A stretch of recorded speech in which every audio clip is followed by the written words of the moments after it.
Okay, तो I hope last जो हमने वीडियो डिस्कस करी थी आपको क्लियर हो गई होगी। अब वर्कबुक के हिसाब से हम लोग सीरीज़ को कंटिन्यू करते हैं और जो हमारा क्वेश्चन है वो है फ्रेंड पेयरिंग प्रॉब्लम। ठीक है, तो फ्रेंड पेयरिंग इसको करेंगे डिस्कस। फ्रेंड पेयरिंग, ठीक है। अब इसमें क्वेश्चन में क्या है, और ये मैं बाय द वे मैं आपको बता दूं, ये क्वेश्चन जो ऐसे ही क्वेश्चन जो आते हैं अमेज़ॉन और गूगल टाइप के इंटरव्यू में पूछे जा चुके हैं। ठीक है, तो भाई ये इस पे कर लेना है आप लोग को क्या, स्टार मार्क, क्योंकि इस टाइप के क्वेश्चन आ चुके हैं और ऐसे ही क्वेश्चन जो है गूगल और माइक्रोसॉफ्ट और अमेज़ॉन इन टाइप की कंपनी में ऐसे सवाल आते हैं। अब क्वेश्चन को डिस्कस करते हैं कि क्या है। क्वेश्चन ये कि आपके पास ना कुछ फ्रेंड्स हैं, आपको इनपुट में एन दे रखा होगा, इनपुट में आपको दे रखा होगा एन। आपको बताना पड़ेगा कि एन ना नंबर ऑफ दोस्त हैं, और आपको बताना पड़ेगा कि कितने तरीके से ये लोग अपने आप को पेयर कर सकते हैं सच दैट या तो दो लोग एक साथ आ जाए या एक साथ ना आए। ठीक है, एग्जाम्पल के लिए मैं आपको दिखा दूँ, जैसे n इज इक्वल टू 2 है। इसका मतलब क्या है, इसका मतलब है कि दो दो लोग हैं। ठीक है, उन दो लोग का नाम रख लेते हैं ए और बी। ठीक है, मान लो ये एक बंदा ए है, एक बंदा बी है, ये दो लोग हैं ए एंड बी। क्वेश्चन में कि ये दोनों अपने आप को कितने वेज से अरेंज कर सकते हैं। ठीक है, ये दोनों अपने आप को कितने वेज से अरेंज कर सकते हैं सच दैट कि या तो वो दो एक साथ आ सकते हैं या दो अलग अलग आ सकते हैं। ठीक है, दो एक साथ आ सकते हैं, दो अलग अलग आ सकते हैं। तो कितने वेज होंगे भाई, एक वे होगा कि दोनों साथ साथ आते हैं, एक बोरी में बांध दिया। ठीक है, या हो सकता है कि भाई ए अलग आए और बी अलग आए, है ना। तो एक तरीका आपको ये दिख रहा होगा, एक तरीका ये, दूसरा तरीका ये। तो मैं बोल सकता हूँ भाई इस क्वेश्चन का आंसर दो है, दो। तो n इज इक्वल टू 2 के लिए आपका आउटपुट क्या आएगा, आपका आउटपुट आएगा सिंपली 2। ठीक है, तो इस चीज़ का आपको रखना है ध्यान कि मैं आपसे बोल के रहा हूँ, मैं ये बोल रहा हूँ कि भाई इन लोगों को अब अरेंज करना है सच दैट कि या तो वो दो एक साथ आए या अलग अलग आए। ठीक है, तो आपको समझ में आ गया होगा इस केस में दो आंसर कैसे आ रहा है। एग्जाम्पल के लिए मैं फिर से थोड़ा सा इसको 3 लेके चलता हूँ। ठीक है, यहाँ पे समझ में आने की पॉसिबिलिटी थोड़ी सी बढ़ जाएगी आप लोगों के लिए। ठीक है, तो ए बी और सी, ये इस टाइप की तीन दोस्त हैं। अब इसको कैसे अरेंज करेंगे। अब देखो भाई, एक तरीका ये हो सकता है, मैं ना ड्रॉ करने की कोशिश करता हूँ। एक तरीका हो सकता है कि ए बी जो है एक बोरी में आ जाए और फिर सी आ जाए। ठीक है, या ये भी हो सकता है कि ए अलग बोरी में आए और बी और सी एक बोरी में आ जाए। ठीक है, ये हो सकता है। और ये भी हो सकता है कि ए और सी एक बोरी में आ जाए और बी अलग आ जाए। ठीक है, तो इस केस में ये हो सकता है। और एक ये भी हो सकता है ना कि भाई सब अलग अलग बोरी में है, ए बी और सी। इसके अलावा कुछ और हो सकता है, अगर आप सोच रहे हैं कि भाई बी ए और एक साथ आ जाए और सी अलग आ जाए, तो ये और ये दोनों बराबर होते हैं, ये दोनों बराबर ही तो है। ए और बी पहले लिख दो या बी और ए पहले लिख दो। ठीक है, इस केस में आपको ना परमुटेशन नहीं बताना, याद रखना। Don't tell me permutation, don't tell me permutation आपको नहीं बताना। ठीक है, इस केस में ए बी जो लिखा है that is equal to B A, है ना। अगर ए बी ऐसा है तो बी ए भी सेम होगा। सी ए एक साथ है तो ए सी, ये दोनों एक साथ है, दोनों सेम बात है। ठीक है, दो बार काउंट करने की जरूरत नहीं है। ठीक है, तो ए बी सी के लिए यानी कि जब तीन लोग थे उस केस में आपका आंसर क्या आ रहा था, उस केस में आप ये बोल सकते हो कि आप चार तरीके से इसको अरेंज कर पा रहे हो ना। पहला तरीका ये आपको दिख रहा है कि ए बी बोरी में डाल दो फिर सी अलग।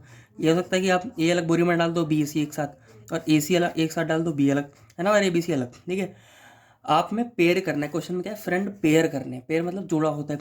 ठीक है, तो तरीके ये हो सकते हैं कि या तो भाई दो लोग साथ में आएंगे, ये दो साथ में आ गए, ये एक एंटिटी यहाँ पे आ गई, एक एंटिटी, ये दो अलग आ गए।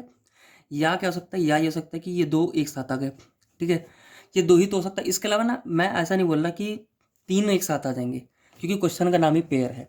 ठीक है, आई होप आपको कोशिश जो मैं आपको बताने की समझ रहा हूँ वो आपको आ रही है समझ में। फ्रेंड पेयर करना है, दो हैं, अगर दो यानी कि दो लोग हैं, उनको किस वे में, नंबर ऑफ वेज बताने आपको। ठीक है, नंबर ऑफ वेज बताने, how many ways are there such that they can pair themselves और they can form the team.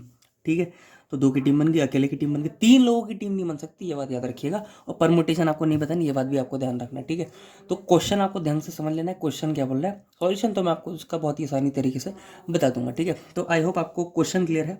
अब इसको अप्रोच हम कैसे करेंगे, थोड़ा सा इसमें लगाते हैं दिमाग। ठीक है, तो दिमाग लगाने के लिए हमको सबसे पहली बात नंबर वेज चाहिए।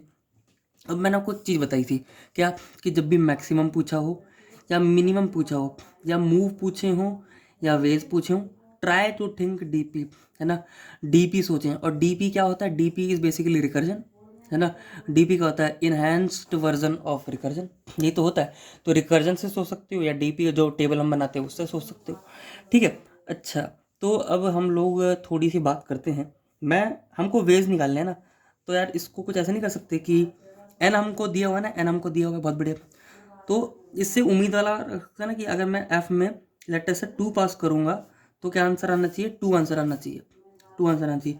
एफ में 3 पास किया तो 4 आंसर आना चाहिए, 4 तरीके दिख रहे हैं ना, ये 4 तरीके, 4 आंसर आना चाहिए। यानी कि एफ में एन पास करूँ तो मेरे को डिज़ायर्ड आउटपुट जो है वो मिलना चाहिए, ठीक है। यानी कि इस फंक्शन से उम्मीद की जाएगी कि आंसर आप मेरे को निकाल के दीजिए, ठीक है। अब मैं इसको ना रिकर्सिवली बिल्ड करके आप लोग को दिखाऊंगा। अब आप लोग ये सोच सकते हैं कि हमारा दिमाग कैसा आएगा, हम कैसे सोचे कि रिकर्सिव ही बिल्ड करना है इसको, ठीक है। तो ये चीज़ भाई ज़्यादा से ज़्यादा क्वेश्चन प्रैक्टिस करने से ही आपको आएगी। तो अभी इस क्वेश्चन को थोड़ा सा आप लोग ध्यान से समझे और ज़्यादा से ज़्यादा क्वेश्चन करोगे तभी आपको समझ में आएगी। अब देखो एग्जाम्पल के लिए मैं इसको एक बढ़िया सा एग्जाम्पल आप लोग को देने की कोशिश करता हूँ। एग्जाम्पल के लिए ABCD लिखते हैं, ABCD। मान लो 4 दोस्त थे, इनको पेयर बनाना है, ठीक है। अब मैं बोल सकता हूँ, पता है क्या बोल सकता हूँ मैं बोल सकता हूँ कि सिंपल सी बात है, मैं ये बोल सकता हूँ कि भाई BCD इनको BCD इनको पेयर करने के तरीके बता दो, ठीक है। BCD को पेयर करने के तरीके बता दो और A जो है वो अकेला रहेगा, समझ गई मेरी बात। यानी कि A को मैं अकेला रख रहा हूँ, इनको पेयर कर दो तो इसके पेयर करने के तरीके आ जाएंगे ना। वो कैसे, वो कुछ जैसे कि भाई जैसे कि मैं A को अलग कर दिया, A को अलग कर दिया, अब मैं BCD को सॉल्व कर रहा हूँ, ये BCD लिखता हूँ यहाँ पे, ठीक है। BCD को पेयर करने के तरीके ये हो सकते हैं, एक BC एक साथ एक पन्नी में आ गया और D अकेला आ गया पन्नी में, ठीक है। एक तरीका ये हो सकता है। अच्छा एक तरीका ये हो सकता है कि B और D एक पन्नी में आ गया और C अलग आ गया, ठीक है। अब मैं ये भी कर सकता हूँ, देखो D अलग आ गया, C अलग आ गया, B अकेला कर देता हूँ, B अकेला कर दिया और C और D इनको एक साथ कर दिया, या तीन सबको अलग कर दिया, B C और D इनको अलग कर दिया, पन्नी में डाल दिया, ठीक है, अलग अलग पन्नियों में डाल दिया। तो ये क्या है, ये ना BCD के तरीकेज हैं कि भाई इनको कितने तरीके से आप अरेंज कर सकते हो। उसके शुरू में A लगा दो, ठीक है, तो इनके शुरू में A लगा दो। तो इनके शुरू में जब आप A लगा दोगे तो एक तरीका आपको दिखेगा का A और BC और D, ठीक है ना, देख रहे ना मैं यहाँ पे इसमें डाल रहा हूँ। फिर दूसरा तरीका होगा इसके साथ मल्टीप्लाई कर दो, यानी कि ये एक तरीका है, ये एक तरीका। दूसरा तरीका होगा A और BD और C, है ना, एक ये हो गया। अच्छा एक तरीका इसको बना दिया, अब ये एक इसमें आप मल्टीप्लाई कर दो तो A और B और CD, एक ये तरीका हो गया, करेक्ट। और दूसरा क्या हो सकता है, A अलग, B अलग, C अलग और D अलग, ठीक है, इतना हो गया। तो आप इस केस में गौर करोगे, अगर ध्यान से सोचोगे तो जितने तरीके BCD के थे, जितने तरीके BCD के थे उतने ही ABCD के थे, है ना। समझ पा रहे हो मेरी बात। देखो मैंने A का ही तो मल्टीप्लाई किया, वही तो तरीके आ गए, ये सारे तरीके जो कि 4 थे, है ना। तो मैं बोल सकता हूँ ना A को अकेला रखो और BCD के तरीके बता दो, ठीक है। या ये भी तो हो सकता है कि आप AB को साथ में रखो और CD के तरीके बता दो, है ना। या ये भी तो हो सकता है कि AD को एक साथ रखो और B और C के एक तरीके बता दो। या ये भी तो हो सकता है कि AC को एक साथ रखो और B और D के तरीके बता दो, है ना। इसके अलावा तो कुछ होगा नहीं, इसके अलावा कुछ होगा नहीं। और इन सब के तरीकों को ऐड कर दो, इनका तरीका आ जाएगा, है ना। समझ रहे हो ना, जैसे मैंने एक केस आपको सॉल्व करके दिया है, सिमिलरली इस केस में भी आएगा, सिमिलरली इस केस में भी आएगा, सिमिलरली इस केस में भी आएगा, है ना। बट अब ध्यान से देखना, मैंने नंबर ऑफ वेज बोला, काउंट पूछा है, ठीक है। ये इधर लिखा है ना नंबर ऑफ वेज, मैंने काउंट पूछा है। और काउंट के केस में ना मेरे को ये प्रिंट नहीं करना, प्रिंट नहीं करना, ठीक है। तो यहाँ पे क्या है, ये 4 लेंथ की है ना, 4 लेंथ की है, तो मैंने बोला भाई 3 लेंथ की निकाल के दिखाओ। 3 लेंथ के केस में नंबर ऑफ वेज निकालो और उसके सामने जब ए जोड़ दूंगा तो 3 लेंथ का जो आंसर है वो पूरे का आंसर होगा। वो मैंने आपको दिखा दिया कैसे, है ना। तो इस केस में भी 2 का आंसर निकालो, 2 का आंसर निकालो और उसके शुरुआत में जब ए भी जुड़ जाएगा तो पूरे का आंसर रहेगा ही रहेगा। मान लो CD का आंसर x आया, ठीक है, CD का आंसर मान लो x आया, तो ABCD का आंसर क्या आएगा, वो भी x होगा, है ना। BC का आंसर मान लो y आया तो ABCD का आंसर पूरा क्या आएगा, वो भी y होगा। BD का आंसर मान लो z आया तो ये पूरा ABCD का आंसर क्या आएगा, वो भी z आएगा। और इसका मान लो कुछ आ रहा था, T आ रहा था, तो पूरे का क्या आएगा, T आएगा। वो मैंने आपको करके भी दिखाया। तो टोटल आंसर क्या होगा आपका x plus Y plus z plus T होगा, ठीक है। ये आपको इस तरह से कुछ करना होगा, ठीक है। तो अब मैं इसको ना थोड़ा सा यहाँ पे ड्रॉ करने की कोशिश करता हूँ। देखो जैसे जैसे मान लो कि मैंने बोला f ऑफ, ये 4 था याद रखना, ये 4 लेंथ थी ना, f ऑफ 4 आप निकाल रहे थे। अगर आप f ऑफ 4 निकाल रहे तो आप क्या बोल रहे थे, भाई एफ ऑफ 3 निकाल दो, है ना। एक छोटा कॉल, अरे लेंथ है नहीं तो लेंथ 3, 4 के लिए निकाला था तो 3 के लिए निकालो। हमको तो भाई नंबर ऑफ वेज निकालना, ना कि प्रिंट करना है, इसलिए मैं फंक्शन के टर्म्स में सोच रहा हूँ। तो एफ ऑफ 4 आपको निकालना है अगर, तो एफ ऑफ 3 निकालो आप, ठीक है। और उसके शुरू में ए जोड़ दोगे तो फिर भी आंसर तो वही आएगा, है ना। मतलब काउंट तो हमारा वही आएगा, जैसे इस केस में 4 आ रहा था, शुरू में ए जोड़ दिया तब भी 4 ही आया ना। तो ये निकालो। दूसरा ये हो सकता है कि एफ ऑफ 2 निकालो, है ना, ये 2 निकालो, फिर एफ ऑफ 2 निकालो, है ना, और फिर एफ ऑफ 2 निकालो, है ना। 3 बार आपने ये निकाला, एक बार आपने ये निकाला, सबको क्या कर दिया आपने, ऐड कर दिया। तो इस केस में मैं ये बोल सकता हूँ ना, थोड़ा कॉमन सेंस लगाएंगे तो F of N is equal to F of 4 is equal to F of 3 plus F of 2 plus F of 2 plus F of 2 कितनी बार है, 3 बार है, तो इंटू 3 कर दूँ, है ना, इंटू 3 कर दूँ, है ना, इतना कर सकता हूँ ना। तो भाई इसको सिंप्लीफाई करने के लिए मैं ये भी तो कर सकता हूँ कि एफ ऑफ एन अगर निकालना है तो एफ ऑफ एन माइनस 1 निकाल दो, और एफ ऑफ एन माइनस 2 को कितनी बार निकालना है, एफ ऑफ एन माइनस 2 कितनी बार निकालना है, एन माइनस 1 बार निकालना है। तो इसी को एन माइनस 1 बार निकालना है, और एन माइनस 1 बार निकालने की ज़रूरत नहीं है, यही मल्टीप्लाई कर देंगे हम यहाँ पे, एन माइनस 1 मल्टीप्लाई कर देंगे। तो हमारा फॉर्मूला क्या बन रहा है, हमारा फॉर्मूला बन रहा है F of N is equal to F of N minus 1 plus N minus 1 into F of N minus 2। ये फार्मूला दिख रहा है, ये फार्मूला दिख रहा है, ये फार्मूला, यही फार्मूला जो आंसर निकाल के देगा, ठीक है। इसको कर लीजिए स्टार मार्क, और इसको अगर आपको समझ में आ गया ये चीज़, तो हम जो है आगे बढ़ने के लिए एकदम रेडी हैं, ठीक है। तो मैं नया पेज लेके आता हूँ और हम इसको आगे बढ़ाते हैं। तो नया पेज आ चुका है और आपको समझ में आ गया होगा कि जब मैं एफ ऑफ फोर के लिए बात कर रहा था तो मैं क्या कर रहा था, एफ ऑफ 3 और एफ ऑफ 2 में कितनी बार निकाला था, याद है ना, 3 बार निकाला था। तो यहाँ पे मैं यहीं पे मैं 3 मल्टीप्लाई कर दूँ, यहीं पे मैं 3 मल्टीप्लाई कर दूँ। इसी को सिंप्लीफाई मैंने ऐसा कर दिया कि जब मैं एफ ऑफ एन निकालूंगा तो एफ ऑफ एन माइनस 1 निकाल दूंगा, ठीक है, एफ ऑफ एन माइनस 1 निकाल दूंगा, और एन माइनस 1 यहाँ पे 4 लिखा था तो 3 से मल्टीप्लाई किया तो एन लिखा तो एन माइनस 1 से मल्टीप्लाई कर दिया, और एफ ऑफ एन माइनस 2 कर दिया। यही मेरा क्या होने वाला है, फॉर्मूला होने वाला है, ठीक है। तो इतना अगर समझ में आ गया ना, अगर इतना समझ में आ गया तो कोड इसका जो है बहुत ही आसान हो जाएगा। अच्छा, एफ की टर्म में क्यों सोच रहा हूँ मैं, क्योंकि भाई मेरे को नंबर ऑफ वेज निकालने हैं, इसीलिए मैं ना फंक्शन से उम्मीद करके रख रहा हूँ कि भाई इससे आंसर आएगा, ठीक है। तो मैं डीपी बनानी शुरू करता हूँ कुछ इस तरह से, जो है मैं इसकी डीपी क्रिएट कर लूँगा, ये रही मेरी इसकी डीपी, ठीक है। स्टोरेज और मीनिंग भी हम लोग इसमें साइन कर देते हैं, ये रही मेरी डीपी, और इंडेक्सिंग कर देते हैं 0 1 2 3 4 5। 4 का मतलब क्या है, इस 4 का मतलब ये कि 4 लेंथ की अगर मेरे दोस्त होंगे, जैसे ए बी सी डी हो गया, अगर ए बी सी डी, तो कितने वेज से मैं उन लोगों को पेयर अप कर सकता हूँ, सच दैट कि या तो 2 आएंगे एक साथ या एक ही आएगा एक साथ, है ना। तो वो ये है, यहाँ पे क्या है, अगर 5 लेंथ के दोस्त होंगे, 5 लोग होंगे, तो उसका आंसर क्या है। अच्छा, 0 लोग होंगे, सोचो अगर 0 लोग होंगे तो उनको कितने वेज से कर सकते हैं, भाई कोई तरीका ही नहीं है, 0 हो गया, ठीक है।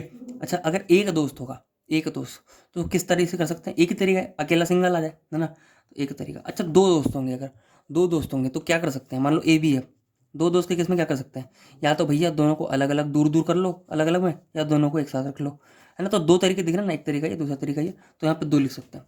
तो ये ना हमारे बेस केसेस हो जाएंगे यहाँ पे। तो उस केस में मैं ऐसे लिख सकता हूँ ना कि डी पी ऑफ 0 में आएगा 0, और डी पी ऑफ 1 में क्या आएगा, डी पी ऑफ 1 में आएगा 1, और डी पी ऑफ 2 में क्या आएगा, 2 आ जाएगा, ठीक है। हमको 3 से भरना है, आगे तक भरते हुए चले जाना है, ठीक है। तो for I is equal to 3, I is less than equal to N, and I plus plus, ये एन क्या है मेरा, एन मेरे वही दोस्त हैं, सबको फिल करते हुए जाना है ना, यहाँ इसी को रिटर्न करना है लेटेस्ट से आंसर, 5 के लिए आंसर निकालना है। तो जिसके लिए आंसर निकालना है उसी ने डी पी बनानी पड़ेगी। तो इंट डी पी 1 प्लस एन मेरे को ये क्रिएट करनी पड़ेगी कुछ इस तरह से। अब इसको फिल करना शुरू करते हैं, जैसे 3 से चल रहे हैं और एन तक चल रहे हैं, और आई प्लस प्लस। तो वो वाला फार्मूला क्या हो गया जो मैंने ये वाला बनाया था, एक फार्मूला बनाया था अगर आपको याद हो तो, F of N is equal to F of N minus 1 plus N minus 1 into F of N minus 2। कुछ याद आ रहा है, थोड़ा बहुत याद आ रहा होगा क्या, ये मैंने रिकर्जन से बिल्ड किया था, इससे उम्मीद है कि आंसर आएगा, तो इसके छोटे वाले से उम्मीद है, इससे भी उम्मीद है, और इसको एन माइनस 1 से मल्टीप्लाई कर दिया था, है ना। कुछ कुछ याद आ रहा होगा, इसी का इस्तेमाल करेंगे यहाँ पे। तो D P of I same जो है इसमें डी पी लिख देंगे बस, D P of I is equal to D P of I minus 1 plus D P of I minus 2, ये i-1 ये है, i-1 कर दिया, ये i-2 कर दिया, और इसको किससे मल्टीप्लाई करना है, इसको i-1 से मल्टीप्लाई भी करना है, मल्टीप्लाई बाय i-1, ठीक है। और ये पूरी एक एंटिटी है, पूरी एक एंटिटी, ये यहाँ से लेकर यहाँ तक, ठीक है, ये पूरी एक एंटिटी है। और लास्ट में रिटर्न कर दो आप लोग क्या, रिटर्न कर दो dp का n, रिटर्न कर दो dp का n। इससे आपका जो है क्या आ जाएगा, नंबर ऑफ वेज आ जाएंगे कि इतने वेज से आप अपने दोस्तों को अरेंज कर सकते हो। मैं फिर बताता हूँ, ये ऐसे क्वेश्चन नहीं आते हैं आपके अमेजोन टाइप की कंपनी में, ठीक है। तो इन क्वेश्चन को थोड़ा सा ध्यान से आप लोग को समझना है। तो मैं फिर से रिकॉल कर दूँ, जो मैंने पहले बताया था ना आपको, मैं जैसे ए बी सी और डी कर रहा था, मैं क्या बोल रहा था, ए को अकेले रख लो और बी सी डी के लिए आंसर निकालो। इससे तो उम्मीद रखोगे ना आंसर आएगा, रिकर्जन पढ़ा था हमने। फिर क्या करो, फिर ए बी को साथ रखो और सी डी के लिए आंसर निकालो, फिर ए सी को साथ रखो, ए सी के साथ रखा तो बी डी के लिए आंसर निकालो, और ए डी को एक साथ रखो और बी सी के लिए आंसर निकालो, है ना। क्योंकि बाकी छोटे से, अगर इससे मतलब तो छोटे से उम्मीद रखो आंसर आएगा, पर हमको तो वेज निकालना है, तो हमने एन के टर्म्स में सोच लिया। पर आपने देखा ये 3 के, ये 3 है तो ये 2 है, ये 2 है, ये 2 है, और कितनी बार कर रहे हैं, 3 बार कर रहे हैं, इसीलिए 3 मल्टीप्लाई f(2) कर दिया, और यहाँ पे f(n-1) यानी कि 3 ही निकाला। इसीलिए ये फार्मूला बन गया। ये फार्मूला मैं आपको बार बार इम्फेसिस कर रहा हूँ भाई, आपको ये समझना है फार्मूला आया कहाँ से, मैं कैसे लिख दे रहा हूँ इस फार्मूला को, इसको ना आपको ध्यान में रखना है। मैं कैसे लिख रहा हूँ आपको इसको एक बार सोचना है कि मैं कहाँ से लिख दे रहा हूँ उसको, ठीक है। तो भाई इस चीज़ का थोड़ा सा ध्यान रखें आप लोग कि मैं कैसे कर रहा हूँ।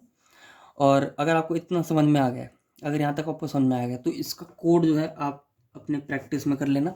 और इस पर फिर से मैं आपको बता रहा हूँ, आपका होमवर्क क्या है, आपका होमवर्क क्या है कि एक बार आप ब्रेनस्टॉर्म करना, और इस वीडियो के बाद आप एक बार ये सोचना कि इस क्वेश्चन में आपने क्या सीखा। क्या एक क्वेश्चन आ गया अगर कंपनी में तो आप कर पाओगे, अगर कर पाओगे तो ही आपने कुछ सीखा, अगर नहीं कर पाओगे आपने कुछ नहीं सीखा, ठीक है। तो भाई बहुत बढ़िया, इस वीडियो के लिए रखते हैं हम लोग इतने ही, फिर मिलते हैं नेक्स्ट वीडियो में।